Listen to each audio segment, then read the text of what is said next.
आज बात करेंगे माधवराव सप्रे की एक बहुत ही मशहूर कहानी, एक टोकरी भर मिट्टी के बारे में। ये कहानी जितनी छोटी है ना, इसका सबक उतना ही बड़ा है।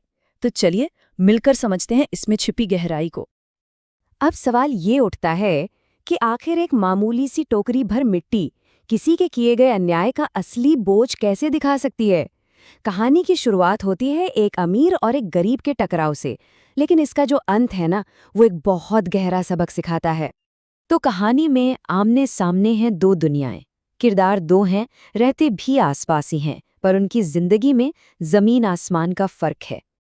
देखिए, एक तरफ है एक बेसहारा गरीब विधवा। उसकी एक छोटी सी झोपड़ी है जिसमें उसकी पूरी दुनिया, उसकी सारी यादें बसी हैं। और दूसरी तरफ है एक अमीर ताकतवर जमींदार जिसकी बुरी नज़र उसी झोपड़ी पर है। विधवा अपनी पोती की अकेली देखभाल करने वाली है और जमींदार को बस अपना महल और अपनी जायदाद बढ़ानी है। असल में वो झोपड़ी उस विधवा के लिए सिर्फ सिर छिपाने की जगह नहीं थी, वो उससे कहीं बढ़कर थी। उसी जगह पर उसके पति ने दम तोड़ा था, उसके इकलौते बेटे की भी मौत वहीं हुई थी। मतलब वो झोपड़ी उसके परिवार की आखिरी निशानी थी, एक ऐसा गहरा रिश्ता था जिसे तोड़ना उसके लिए नामुमकिन सा था। तो जब जमींदार ने देखा कि समझाने बुझाने से तो बात बन नहीं रही, तो उसने अपनी असली ताकत का इस्तेमाल करने की सोची, यानी जोर जबरदस्ती का रास्ता अपनाया। कहानी में साफ साफ लिखा है कि जमींदार ने बाल की खाल निकालने वाले वकीलों की थैली गरम कर अदालत से उस झोपड़ी पर अपना कब्जा कर लिया। मतलब साफ है, उसने अपने पैसे और कानून के दांवपेच का इस्तेमाल करके वो जमीन हड़प ली। और नतीजा क्या हुआ? बेचारी विधवा को उसके ही घर से बेदखल कर दिया गया। यहाँ ताकत का खेल साफ दिखता है। एक तरफ विधवा सड़क पर थी और दूसरी तरफ जमींदार अपने महल को और बड़ा करने के सपने देखने लगा था। लेकिन कहानी यहाँ खत्म नहीं हुई।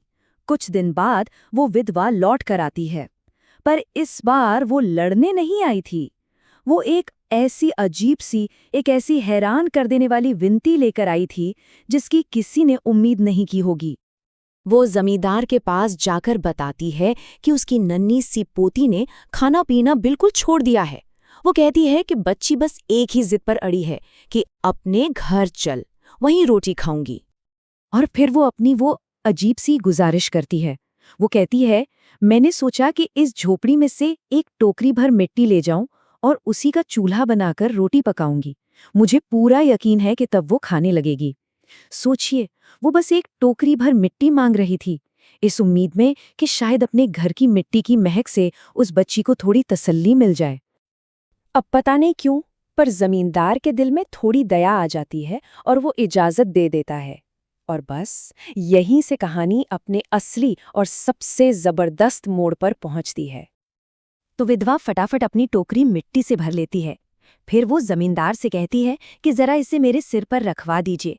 जमींदार को पहले तो बड़ा गुस्सा आता है, लेकिन जब वो बेचारी बार बार गिड़गिड़ाती है तो वो खुद ही उसकी मदद करने के लिए तैयार हो जाता है। तो जमींदार पूरे रौब से आगे बढ़ता है टोकरी उठाने।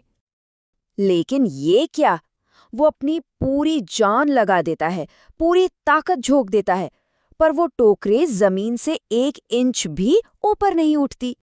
जमींदार एकदम हक्का बक्का रह जाता है, शर्म से पानी पानी हो जाता है।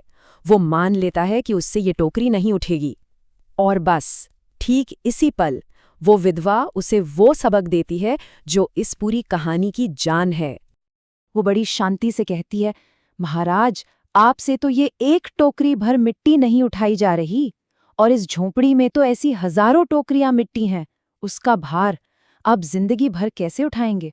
क्या बात कही है। यहाँ मिट्टी का वजन सिर्फ मिट्टी का वजन नहीं है, ये उसके किए गए पाप, उसके अन्याय का बोझ है। यहाँ पर एक बहुत जरूरी बात सामने आती है जिसे कहते हैं धनमद। धनमद यानी दौलत का नशा। ये एक ऐसा घमंड है जो इंसान को अंधा कर देता है। वो अपनी इंसानियत, अपने फर्ज, सब कुछ भूल जाता है। ठीक वैसा ही जैसा उस जमींदार के साथ हुआ था।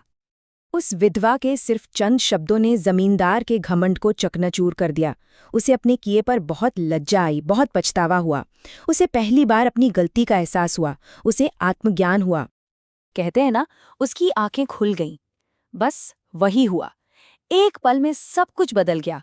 उसे समझ आ गया कि उसने कितना बड़ा पाप किया है उसने फौरन उस विधवा से माफी मांगी और बिना एक पल गवाए उसकी झोपड़ी उसे वापस कर दी। तो आखिर इस छोटी सी लेकिन इतनी गहरी कहानी से हमें क्या सीख मिलती है?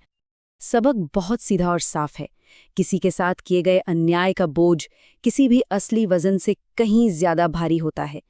असली ताकत पैसे या रुतबे में नहीं होती, बल्कि इंसाफ और रहमदिली में होती है।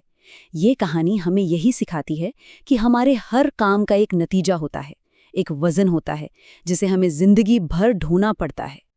तो आखिर में ये सवाल बचता है, क्या ये कहानी सिर्फ एक टोकरी भर मिट्टी की थी, या फिर इसमें कोई और गहरा राज छिपा है? ये कहानी हमें सोचने पर मजबूर करती है कि हमारी अपनी दुनिया में भी अन्याय के ऐसे कितने ही बोझ हैं जिन्हें हम देख नहीं पाते।